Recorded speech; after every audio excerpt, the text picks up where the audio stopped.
two questions about the lake Atitlan. Okay. And the first question is in the energetic mapping and grading of the Earth. To what connect this lake as star system, inner Earth, Earth chakras, and what is the use of the portal of the lake? It's used in many, many ways, and it fluctuates as to what star systems are most involved in any given moment, and depending on the individual choosing to plug into this particular vortex in any given moment.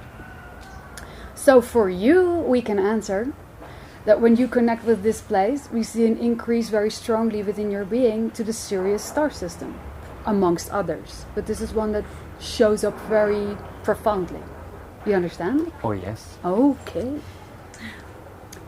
And how can we, on a subtle level, help to clean the physical dimension of the lake, which is considered to be polluted and sick? there are already many solutions for this on your planet. Yes, but it's not unfolding. Is that what you believe? That's what I observe. So you're choosing to take a cue from what you see. Yes.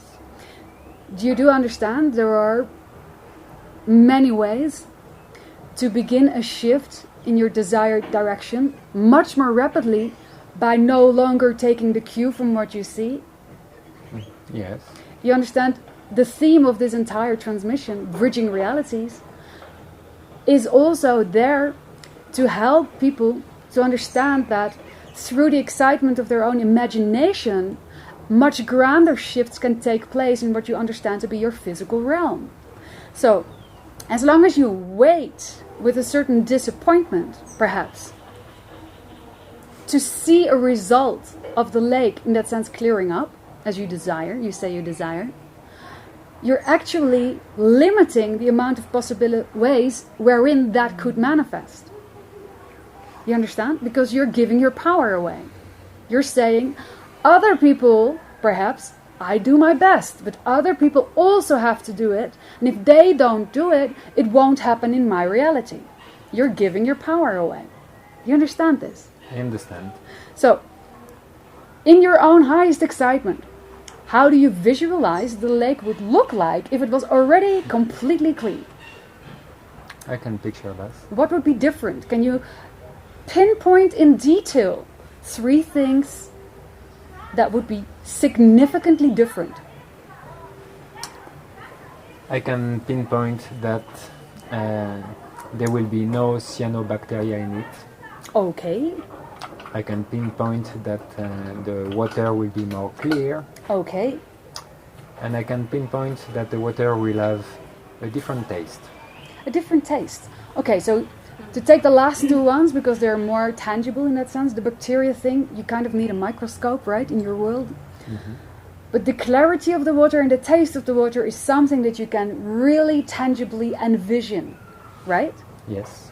Now, you can play with this in many, many ways. You can set up all kinds of permission slips to allow that particular dimensional frequency version of your lake, which already exists, to anchor that stronger so that it can manifest into your dimension.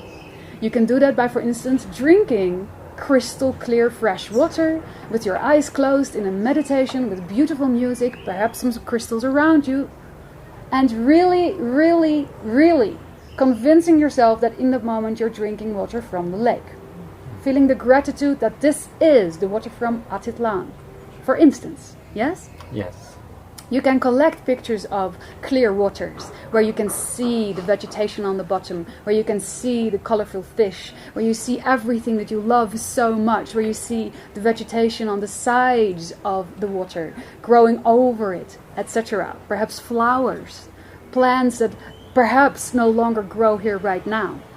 You can collect images of that, post them in a huge collage on your wall and write under it, Lake Atitlan. Mm-hmm. For instance.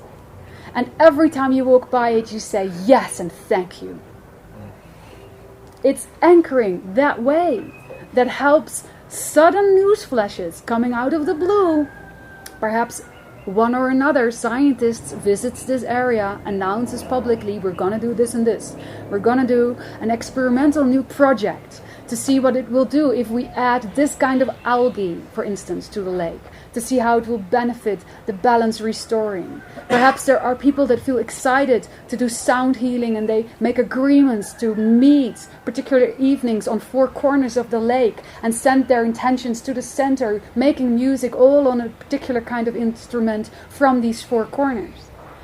Following your own highest excitement in whatever way that may translate for you will help you bring this quote-unquote down to earth and materialize in your dimension so much more rapidly than when you sit and ponder if even ever this will happen because you're waiting for proof from the outside. Okay. Do you understand? I understand that it's about restoring the original blueprint of the lake. Yes. Well, you're actually even allowing a new one to anchor onto your new version of Earth where that lake already exists. You're allowing yourself to be focused on that version of Earth, witnessing that version of lake that already exists. You understand? Because if you can imagine it, it already exists in one way, shape or form. But allowing yourself to shift there and to see it from your quote-unquote physical eyes points of view, you're gonna have to take away first all the belief systems that resist this even being possible. And that is often an addiction to a belief system that you were spoon-fed as a child, that seeing is believing. And we are telling you it is exactly the other way around. It is believing is seeing. Right. You understand? I understand. Does that help? It helps. Okay. And the last question I have about the same subject is, does my perception of the lake impact the efficiency of the portal of the lake? How do you mean that exactly? I mean, if I perceive it polluted, is the portal that I use when I meditate or do healing, is it polluted as well? You could say that with that particular belief system, you dim the effects somewhat, yes.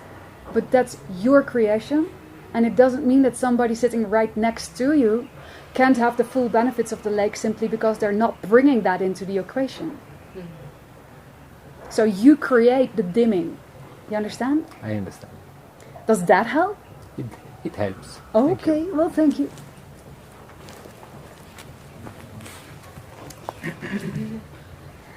Hello. Hello. Just to follow on from that question a little bit. Okay. So my intrigue is into, my understanding is that we have a higher soul and we're choosing, we have many multiple realities that we can move from moment to moment, like this fan of time that you were explaining. Yes. And that I can do that as an individual. You do already. Yeah.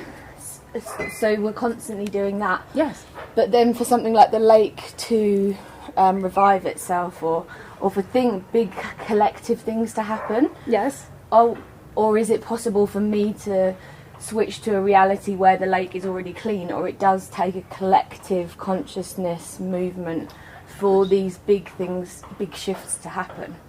Or is it just an individual shift? Both. Okay. You individually choose to shift to a version of Earth where collectively you have decided the lake can be clean. Mm-hmm. Like that. You understand this? Did you follow that? Yeah. So both.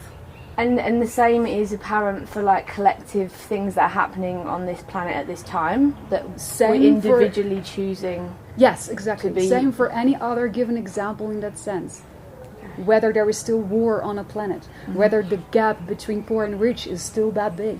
But as long as you choose to focus yourself into a version of Earth where such things are still manifested in that particular way, we say, love it for what you see.